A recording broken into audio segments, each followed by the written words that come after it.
자, 11월 21일 장 시작하고 벌써 11시 반이 됐습니다. 자, 이번 영상에서는 두산 로보틱스에 대해서 또 어제에 이어서 말씀을 드리려고 하니까요. 자, 구독과 또 뭐예요? 좋아요 한 번씩 좀 눌러주고 가시면 감사하겠습니다. 자, 뭐 주식 투자 혼자 하면 굉장히 또 외롭고 힘들잖아요. 네, 친구와 동지 하나 만들었다 생각하시고 한 번씩 꾹꾹 눌러주세요. 자, 오늘 또 추가적인 상승을 보여주면서 6만 원 선을 이제 다시 한번 또 재돌파한 두산 로보틱스 되겠습니다. 참 그동안에 이제 좀 하락을 통해서 괴로워하신 분들이 굉장히 많으셨을 거라고 또 생각을 해요. 자, 요 상장하던 날, 이날 얼마나 기대감이 컸습니까? 10월 5일에. 그죠? 이제 한 달 넘게 이제 지나가고 있는데, 자, 얼마나 마음고생들 심하셨습니까? 자, 요 꼭대기에서 이제 매수한 개인 투자자들이 분명히 있죠. 그죠? 그래도 다시 이제 올라왔습니다. 거의 뭐 V자 반등이잖아요. 그죠? 자, 이런 부분들. 자, 그리고 이제 제가 언제 이거를 또 말씀을 드리면서 추천을 드렸냐. 자, 10월 30일. 자, 요 기억하세요. 자, 기억하시기 바랍니다. 자, 넘어가서 자, 제가 정보방에 올려드렸던 내용을 다시 한번 또 보여드릴게요. 자, 보시게 되면은 제가 언제예요? 10월 30일 두산 로보틱스 32,200원 매수하셔라 라고 말씀을 드렸습니다. 자, 요때 기준으로 해서 지금 계속 상승을 보여주고 있기 때문에 자, 오늘까지 얼마의 수익이 누적이 됐느냐? 86.23%가 지금 누적이 됐습니다. 이거는 이제 HTS 기준이고 MTS 기준으로 하면은 얼마예요? 87% 수익이다. 그죠? 자, 그래서 진짜 이 바닥 구간에서 잡으신 분들 정말 진심으로 축하드립니다. 그리고 요 위에 상단에서 매수하셔가지고 마음고생 많으셨던 분들도 참 고생 많으셨다라고 말씀을 드리고 싶어요. 특히나 이 완전히 신고가 꼭대기에 잡으신 분들은 이제 본전이 다 와가고 있습니다. 분명히 또 이렇게 하락한 구간에서 추가 매수들을 하셨을 거라고 생각을 해요. 그래서 이제 어느 정도는 또 수익권으로 전환이 되셨을 거다라고 생각을 하고 있습니다. 자, 어찌됐건 중요한 것은 늘 대응을 잘 해 나가야 한다라는 말씀을 좀 드리면서 자, 본격적으로 두 가지 말씀을 좀 드릴게요. 금리 인하 소식에 대해서 한번 또 업데이트를 해 드리도록 할 테고, 자, 결국에 중요한 거는 로봇 산업에 대한 미래 전망이죠. 그죠? 이 부분들을 말씀을 드려보도록 할 테니까 집중해 주시기 바랄게요. 아시겠죠? 자, 말씀을 좀 드리기 전에 자, 개인 투자자들은 늘 이야기합니다. 저는 손실이 많아요. 저는 종목에 물려 있어요. 다른 종목을 사고 싶어도 살 수가 없어요. 이런 이야기들을 진짜 입에 달고 사는 게 바로 개인 투자자들이다. 라는 말씀을 좀 드리고 싶습니다. 자, 그래서 손실을 만회하고, 자, 다른 종목을 살 수 없다라고 하면은 돈이 없으면은 뭘 해야 돼요? 만들면 돼요, 여러분들. 아시겠죠? 자, 만드는 방법. 제가 제시를 해 드리도록 할게요. 자, 오늘도 이 당일 상한가 검색식을 통해서 칩스 앤 미디어 포착이 됐습니다. 꼭 상한가를 가지 않더라도 20% 이상 강하게 상승하는 종목들로 포착이 된다고 늘 영상에서 말씀을 드리고 있죠. 다음 달 12월 연말까지만 배포하고 배포하지 않을 겁니다. 여러분들 많이들 받아 가시기 바랄게요. 자, 그래서 오늘 칩스 앤 미디어 어떻게 됐느냐? 자, 시초가 전일 종가 대비해서 3% 갭 상승을 하고 시작을 했고요. 강하게 좀 상승을 보여주면서 20% 이상 급등을 보여줬습니다. 자, 제가 또 팁을 하나 드렸었죠. 전일 종가 대비해서 오늘 시작하는 가격이 10% 이상 갭 상승을 하지 않고 시작하는 종목들로 포착이 된다라는 거고요. 꼭 상한가를 가지 않더라도 20% 이상 급등이 나와주는 이런 종목들로 포착이 되기 때문에 매일같이 이런 종목들을 여러분들이 함께 하신다면 충분히 목돈을 만들어낼 수가 있습니다. 시드가 중요한 게 아니에요, 여러분들. 시드머니가 몇백이 있든 몇천이 있든 그게 중요한 게 아니라 꾸준하게 수익을 볼 수 있다라는 것이 중요하다라는 겁니다. 저도 50만 원 가지고 2년 동안 열심히 이 검색식을 통해서 얼마를 만들었어요? 2억 3천만 원을 만들어냈습니다. 그러니까 여러분들도 하실 수 있다라는 거고, 자, 요 당일 상한가 검색식 받아 가시는 방법은 자, 여기 번호가 보이시죠? 요 번호에다가 상한가 라고 문자 메시지를 한 통 남겨주시면 되겠습니다. 혹시라도 뭐 검색식을 사용을 못 하시는 분이 계시다라고 하시는데, 이런 분들은 문자를 남겨주실 때 이렇게 작성하셔서 전송을 해 주시면 돼요. 자, 이렇게 전송해 주시는 분들은 요 정보방에 제가 직접 초대를 해 드리도록 할 테니까 들어오셔서 종목 확인하시고 매매하시면 뭐가 따라옵니까? 수익이 따라오겠죠. 자, 그리고 이 정보방에 들어오셔서 이 종목을 내가 실시간으로 확인하기가 어렵다라고 하시는 분들은 제가 별도로 문자까지도 이렇게 발송을 다 해드리고 있습니다. 자, 요 10월 30일에 두산 로보틱스를 32,200원에 잡아드리면서 오늘까지 80% 수익이 달성이 됐습니다. 그러니까 이런 종목들도 문자로 다 받아보실 수가 있으니까 문자 한 통만 남겨주시면 되겠습니다. 어렵지 않죠, 여러분들? 꼭 참여를 하셔서 검색식도 받아가시고 종목도 다 받아보시기 바라겠습니다. 자, 일단은 요 기사 내용부터 간단하게 말씀을 좀 드리겠습니다.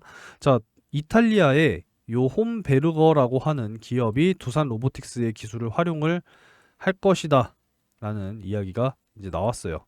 자, 이게 이제 두산 로보틱스가 하고 있는 게 바로 협동 로봇이죠. 협동 로봇 글로벌 4위입니다. 4위. 국내는 뭐 그냥 1위, 독보적이죠. 이렇게 이해를 하시면 되겠고, 자, 여기 보시면은 이탈리아 자동화 기계 제조 업체인 홈베르거와 전방이 협력하고 있다라는 겁니다. 자, 뭐 자동차, 포장, 패션, 식품 분야 등에서 생산성을 향상할 수 있도록 협력을 하고 있다라는 거예요. 자, 이게 바로 글로벌 4위의 위험이다라는 것을 다시 한번 또 확인을 할 수가 있겠죠. 자, 결국에는 왜 이렇게 협동 로봇이 중요하느냐에 대해서는 제가 또 요 로봇에 대한 정책 자료들, 요 자료를 여러분들께 또 배포를 해 드리도록 할 테니까, 자, 요 상단의 번호로 로봇 자료 필요하신 분들은 로봇이라고 문자를 남겨주세요. 제가 다 보내드리도록 하겠습니다. 제가 이 내용을 다 말씀드리기에는 시간이 너무 오래 걸려요. 그죠? 자, 그래서 가장 중요한 거, 왜 로봇이 앞으로 미래 성장할 것이냐에 대해서는, 자, 요거 한마디로 사실상 거의 다 끝나요. 자, 코로나19 팬데믹을 거치면서, 자, 로봇이 제조 현장을 넘어 다양한 서비스 영역으로 확대하면서 이제 로봇과 공존하는 시대로 가고 있다라는 겁니다. 지금 가장 좀 단기적으로 바뀐 게 17일에 지능형 로봇 이 법안이 개정이 이제 새로 됐죠. 그래서 길거리에 이제 배달 로봇이 흔하게 다니는 이런 시대가 됐고, 이제 흔하게 여러분들이 보실 수 있다라는 겁니다. 자, 특히나 이제 요 내용이 굉장히 또 중요해요. 자, 코로나19 팬데믹, 그리고 러시아 우크라이나 전쟁, 그리고 여기에 또 하나 추가되는 게 뭐가 있습니까? 중동 전쟁이 지금 현재 있죠. 뭐 휴전에 대한 이야기는 했지만 아직까지 종전이 된 것은 아니기 때문에, 자, 이렇게 좀 예측할 수 없는 위기들이 발생이 된다라는 겁니다. 자, 이렇게 되면은 기업들이 사업 연속성을 좀 띠기가 어렵겠죠. 그러다 보니까 이러한 연속성을 확보할 수 있도록 로봇이 결국에는 수요가 늘어날 수밖에 없는 그러한 상황으로 가고 있고, 특히나 우리나라 공장 같은 경우에는 60% 이상이 이미 공장 자동화가 이루어진 상태예요. 공장 자동화 뭐예요? 로봇들이 다 만든다는 거잖아요. 그죠? 자, 그리고 이 대목이 가장 중요해요. 사실상 진짜 이 저출산이 얼마나 심각합니까? 그죠? 지금 한 해에 태어나는 신생아가 뭐 최신화를 좀 한번 해볼까요? 신생아. 지금 신생아 비율이 굉장히 낮은 걸로 제가 기억을 하고 있는데 아마 0.3명인가 그랬던 걸로 제가 기억을 합니다. 자, 어찌 뭐 이거는 뭐 넘어가도록 하고, 어찌됐건 중요한 것은 지금 전 세계적으로 저출산 문제가 심각하다라는 겁니다. 아이를 안 낳아요. 안 낳아요. 그죠? 그리고 이게 고령화로 이어진다라는 겁니다. 그럼으로써 생산 가능한 인구 어떻게 돼요? 줄어들잖아요. 여기 그대로 나와 있어요. 저출산 고령화 추세에 따라서 생산 가능 인구 비중이 감소를 지속하고 있다라는 겁니다. 그렇기 때문에 인력이 부족하기 때문에 로봇 사용이 확산될 것이다 라는 거 우리가 반드시 기억을 해야 하고 앞으로도 계속적으로 정책적인 노력이 나올 것이다 라는 부분을 우리가 예상을 할 수 있겠죠. 그러니까 이제 미래에 성장할 수밖에 없는 그런 섹터다라고 생각을 하시기 바라겠고, 자, 여기 자료에 많은 내용들이 나와 있어요. 이게 분량이 어느 정도냐면 58페이지입니다. 좀 받아 가셔서 확인을 해 보셨으면 좋겠어요. 해마다 어찌됐건 이 산업용 로봇의 산업은 지금 수요가 계속 증가를 하고 있다라는 부분입니다. 그러니까 2차 전지를 이을 진짜 미래 성장주가 바로 이 로봇이 될 것이다 라는 중론이 있기 때문에, 자, 우리가 내년에 집중을 해봐야 되는 섹터로서 이제 뭐 전기차도 예를 들 수가 있고요. 당연히 2차 전지도 예상을 우리가 해야 되고, 자, 금리 인하가 되면서 바이오 섹터도 우리가 진짜 비중을 늘려야 하고, 장기적으로 봤을 때 로봇도 우리가 비중을 꼭 담아놔야 한다 이런 말씀을 드리도록 하겠습니다. 그만큼 이제 앞으로 로봇 시대가 공존한다 라고 여러분들이 보시면 되겠고, 이 자료 꼭 받아 가시기 바랄게요. 자, 그리고 이제 금리 인하 부분에 대해서 다시 한번 또 업데이트를 해 드려야겠죠. 자, 내년 5월 1일이에요. 5월 1일. 자, 그래서 이제 0.25 그리고 0.5 인하한다라는 게 47.2%.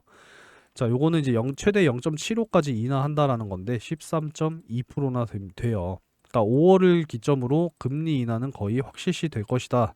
근데 그 이전에 금리 인하가 될 수 있다라는 이야기들이 계속 나오고 있습니다. 자, 여기 보시면은 자, 또 새롭게 또 업데이트가 나왔네요. 확률이. 자, 물론 동결의 확률이 높긴 하지만 자, 0.25에서 최대 0.5까지 인하한다라는 게 29.4%로 지금 상향이 된 상황이고, 새롭게 지금 또 최대 0.75까지 내릴 것이다라는 게 0.1%, 미미하긴 하지만 가능성이 제기됐다라고 하는 것은 3월부터 금리 인하가 될 수 있다라는 기대감이 높아지고 있다라는 거죠. 굉장히 긍정적인 부분이다라고 말씀을 좀 드리면서 주식시장 이제 비중을 늘려야 된다라는 이러한 전망들이 계속 나오고 있다라는 거예요.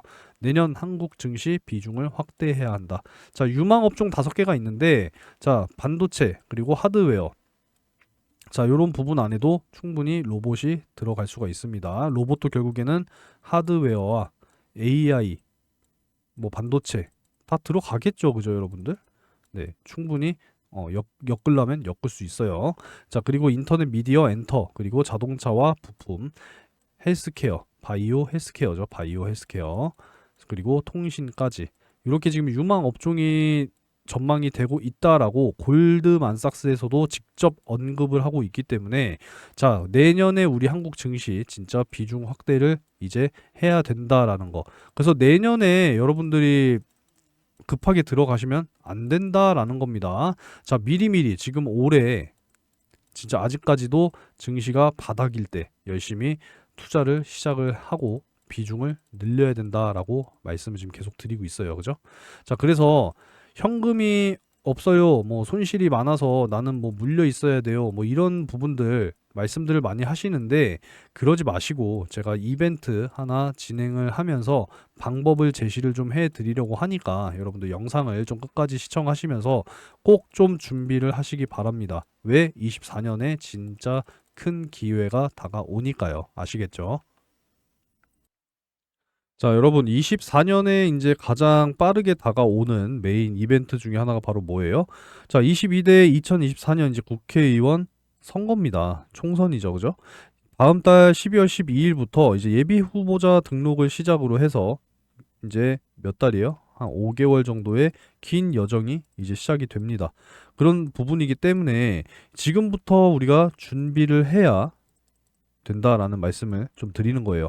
왜 그러냐면 최근에 지금 이러한 이야기들이 계속 나오고 있다라는 겁니다. 뭐 공개 활동 나선 뭐 한동훈 안에 뭐 진짜 출마의 어떤 신호탄이냐. 진짜 뭐 예를 들어서 그냥 출마한다라고 하면은 한동훈 씨 관련주가 반응을 보일 수밖에 없다라는 거예요. 그리고 또 이제 뭐 이준석 계속 이런 이야기가 지금 나오고 있잖아요. 뭐 신당 창당한다 뭐 이런 이야기들. 그리고 또 누가 나옵니까? 막 조국 신당설 뭐 이런 이야기들이 이제 슬슬 나오기 시작했다라는 거예요. 그죠? 그렇기 때문에 우리는 반드시 준비를 해야 되고 지난 이제 대선 출마 여러분들 기억을 하실 겁니다. 현재 대통령과 이때 당시에 홍준표 씨, 그죠? 양자 대결 구도로 이제 진행이 됐었고, 과연 윤석열이 대선에 나올 것이냐, 홍준표가 대선에 나올 것이냐 이야기들이 계속 나왔잖아요, 그죠? 그래서 이때 당시 홍준표 의원의 이제 관련주로 항상 부각이 됐던 경남 스틸 보시면 이 당시 때 엄청난 급등을 보였단 말이에요. 이때입니다. 이때 2021년 8월 요 시점. 이 시점에 엄청난 급등을 보여줬지만 자 결국에 어떻게 됐어요? 윤석열 지금 현재 대통령이 대선 후보로 이제 결과가 이제 당선이 되면서 홍준표 관련주 어떻게 됐어요? 완전 그냥 떡락했잖아요. 다시 이전 주가로 돌아와 버렸습니다. 그러니까 우리는 이 기회를 노려야 된다라는 거죠. 그죠? 그러니까 이런 부분들을 여러분들이 준비를 하셔야 된다라는 겁니다. 아시겠습니까? 그리고 이제 금리 인하 시기 계속 다가온다라고 말씀을 드리고 있는데 자, 오늘도 이제 업데이트를 계속 또 해드려야죠. 자, 2024년 5월 1일 기준으로 해서 보이시죠? 어떻습니까? 0.25에서 0.5% 인하할 것이다라는 확률이 48.6%, 0.5에서 0.75 인하할 것이다라는 게 16.3%. 그리고 이게 대박이죠. 요게 0.6%긴 하지만 0.75에서 최대 1%까지 인하할 것이다라는 확률이 0.6%라는 거예요. 이제 금리 인하 시기도 총선 직후에 다가올 것이다 라고 여러분들이 예상을 하신다면 이제는 주식 비중을 늘려야 되는데 뭐가 있어야 되겠습니까? 당연히 현금이 있어야죠. 내가 투자금이 있어야 이런 큰 기회를 잡으실 거 아니에요. 그죠? 그리고 나서 또 이제 뭐가 예정이 되어 있어요? 자, 4년마다 실시되는 미국 대선이 이제 다가와요. 지금 바이든 대통령의 뭐 재선이냐 아니면 또 트럼프가 다시 대통령으로 복귀하느냐 지금 이 싸움이잖아요. 그죠? 항상 11월 첫째 월요일에 있는 주에 화요일에 이제 미국 대선이 이제 또 치러집니다. 그래서 이제 금리 인하 시기와 그 이후에 6개월 후에 이제 미국 대선. 그죠? 그러니까 지난 이제 또 대선을 우리가 또 기억을 해보자고요. 지난 미국 대선. 자, 바이든 대통령 이때 당시에 그 아리백 여러분들 너무나도 잘 기억을 하실 겁니다. 대표적으로 이제 그 원전 정책 뭐 폐기하고 어쨌건 탄소 감축 이런 정책을 바이든이 가장 또 선호하던 정책 공약 중에 하나로 여러분들이 또 기억을 하실 텐데 자 그때 당시에 보자고요. 요때입니다. 바로 어떻게 됐어요? 엄청난 급등을 또 계속적으로 보여주잖아요. 그러니까 이런 부분들을 여러분들이 노리셔야 된다라는 겁니다. 이 기회가 또 찾아오고 있다라는 거고 훨씬 더 이전으로 넘어가서 자 트럼프 대통령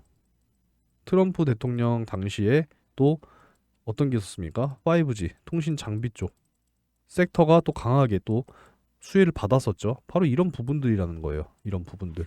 이럴 때를 여러분들이 기회를 잡으셔야 된다라고는 말씀을 드리는 겁니다. 이런 기회를 잡아야 여러분들 진짜 큰 수익을 볼 수가 있는 거지. 또 나중에 뒤늦게 이런 자리에서 들어가면 어떻게 돼요?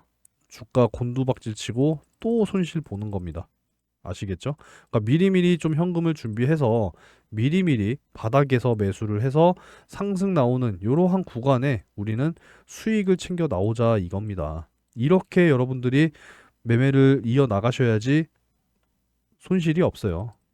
아시겠죠? 굉장히 강조 드리는 부분이니까 이 부분들을 여러분들이 꼭 염두에 두시고 미리 준비하는 그런 마음가짐을 가져가시기 바라겠습니다.